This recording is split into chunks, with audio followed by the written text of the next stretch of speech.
sekian puluh hari. Ada zikir di sini namanya zikir nafsun natiqah. Disebut Allah, Allah, Allah. Dibaca terus Pak, sampai berapa kali, sampai kemudian menjadi tabungan di sini. Ketika si panah sampai, paku sampai di jidat saya, tiba-tiba lafaz Allah keluar menyembur dan dia langsung duduk, nggak bisa berdiri. Tangan saya langsung begini, Allah. Siapa yang gerakin? Yang punya nama, yaitu Allah. Di situ saya bersyukur, ya Allah, untung dulu punya tabungan.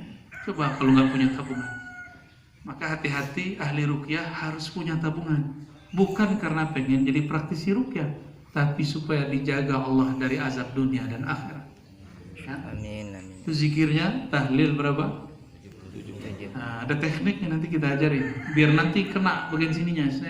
Ya, mungkin beberapa orang belajar thariqat Qadiriyah sudah belajar. Syaziliyah juga ada. Ya. Di Naqsyabandiyah, Samaniyah ada. Thariqat itu semuanya ujungnya sama, cuma beda-beda tekniknya sedikit. Nah, kembali ke kisah si dokter tadi. Saya menceritakan tadi hadis riwayat siapa? Imam Tirmizi. Imam Tirmizi menyebutkan lafaz berikutnya. Lalu Nabi mengatakan, ya, jika engkau berwudu, sholat 2 rakaat, maka bacalah doa ini. Apa doanya? Allahumma inni atawajjahu ilaika binabiyyika. Ya Allah, kami bertawajjuh menghadapkan diri kami kepada engkau dengan menyebut atau bersama dengan Nabi engkau. Ya Muhammad, nah, gitu. Atau ya Sayyidana ya Rasulullah, inni atawajjahu bika ila Rabbi. Wahai Rasulullah, aku bertawajjuh kepada Allah bersama engkau. Fashfa' fiyya, maka berilah syafaat aku. Itu yang disebut tawassul. Ada nggak di doa ini minta kepada Nabi? Yang ada minta kepada Allah tapi menyebut nama Nabi. Coba lihat kalimatnya. Aku menghadapkan diriku kepada Allah bersama baginda Nabi. Itu syirik nggak tuh? Enggak. Mau Nabi wafat, mau Nabi hadir, mau Nabi nggak ada urusan. Datanglah Syekh Ibnu Taimiyah, lalu dia katakan kalau Nabi sudah mati atau berjarak maka tidak boleh. Berarti dia terhijab, membedakan Nabi hidup dan Nabi mati. Apakah dia tidak tahu ayat itu? Pasti dia tahu. Wala taqulu liman yuqtalu fi sabilillahi amwat. Jangan katakan orang yang meninggal wafat fi sabilillah itu mati, tapi mereka hidup ahya. Cuma sayang kamu la tash'urun, kamu tidak rasakan. Tapi kalau kamunya hilang bisa ngerasain Pak. Maka zikir-zikir rohani itu ada yang memfanakan jiwa kita. Kalau fana jiwa, baru ruh bisa merasakan kehadiran ruh. Yang zahir ini jadi gaib, yang gaib jadi zahir. Yakin nggak di dalam diri kita ada sesuatu selain tubuh ini? Yakin nggak? Yakin ya? Cara ngeceknya, pernah jatuh cinta kan? Sama jatuh benci ya? Tapi mungkin yang seumuran ini adiknya Syekh Marbu kali ya. Syekh Marbu ini namanya Syekh Sofyan Nur Al-Marbu Al-Banjari. Nah, mungkin seumur Pak Kiai. Nah, maka tabaqat saya tabaqat murid. Tapi kurang ajar duduk di atas. Cuma kalau dalam jalur Syam mungkin saya lebih banyak dari Pak Kiai. Itu aja sih bedanya Pak Kiai. Ya. Dulu kalau ada ulama datang ke Mekah bawa sanad, itu mereka diam dulu Pak Kiai. Masing-masing syekh bacain sanadnya. Kalau udah selesai baca sanad, baru syekh yang datang bilang, anta syekhi. Dia tahu, wah ini guruku nih. Ini tabaqatnya generasi guruku. Ya. Ada yang bilang anta syekhi aidan, katanya. Saling menjawab. Ente guru saya juga. Ya, berguru kepada ente. Jadi saling, namanya mudah. Contohnya Syekh Abdullah Al-Ghumari. orang dari Mesir, asalnya Tonja, Maroko. Beliau ini ahli hadis, hafal ribuan hadis. Datang ke Mekah, diam aja dulu, dengerin Syekh Yasin baca hadis, 1 riwayat, 2 riwayat, 3 riwayat, sampai puluhan riwayat. Dia kaget, anta syaikhi, engkau guru saya. Tapi Syekh Yasin bilang, la anta syaikhi. Maka mereka unik.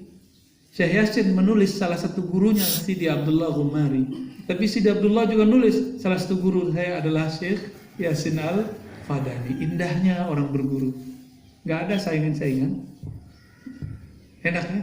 Makanya benarlah kata ulama ya, al-ilmu, ilmu itu membuat orang yang tidak bersaudara menjadi bersaudara.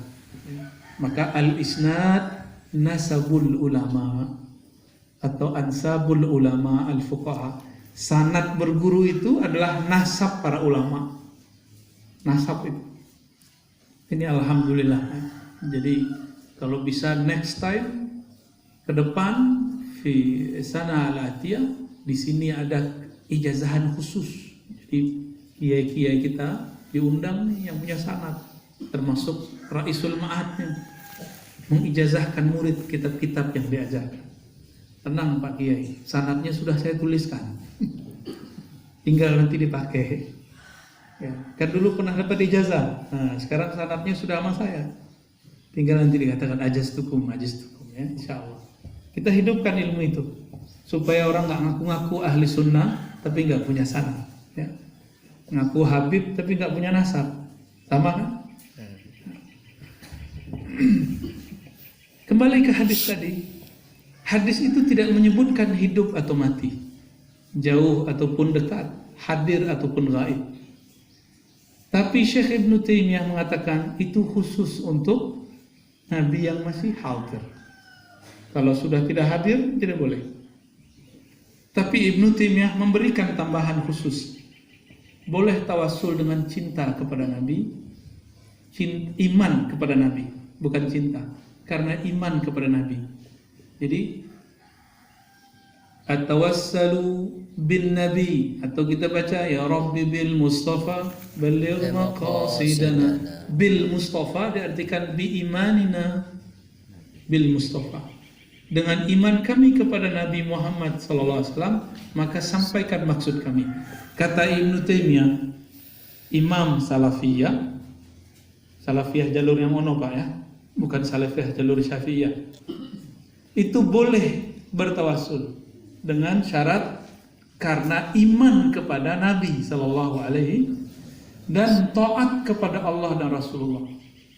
Jadi bagi Ibnu Taimiyah dipisahkan taat dengan orang taat.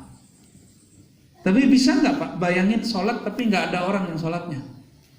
Coba bayangin sholat ketaatan tapi nggak ada orangnya.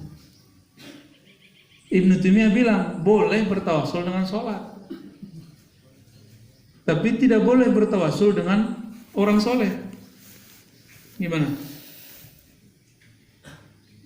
Ini akibat beliau mengharamkan mantik. Akhirnya nggak nyambung. Bisakah sholat terpisah dari orang yang sholat? Nggak bisa.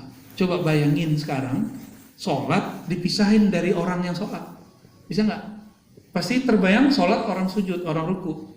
Itulah sebabnya orang yang paling banyak sholatnya baginda Nabi, ya, sahabat-sahabat Nabi, Ahlul Badr, Sayyidina Ali, Sayyidina Hasan Hussein, Syekh Abdul Qadir Jilani, Muhammad bin Shah Naqsyabandi, Abdul Hasan Asyadili, Ahmad Tijani, Muhammad bin Aqwarim Samani.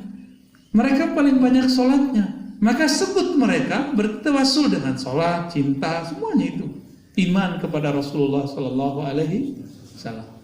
Begitu kita menjelaskan tawassul. Maka tawassul itu sebenarnya nggak ada masalah. Masalah itu karena definisi mereka berbeda. Datang lagi Syekh Saleh Fauzan, datang lagi Syekh Albani. Kitab Syekh Saleh Fauzan sekarang dipakai di beberapa pesantren. Jangan sampai Buya Marbutin kecolongan, ya. Ntar ganti-ganti kitab. Jangan sampai.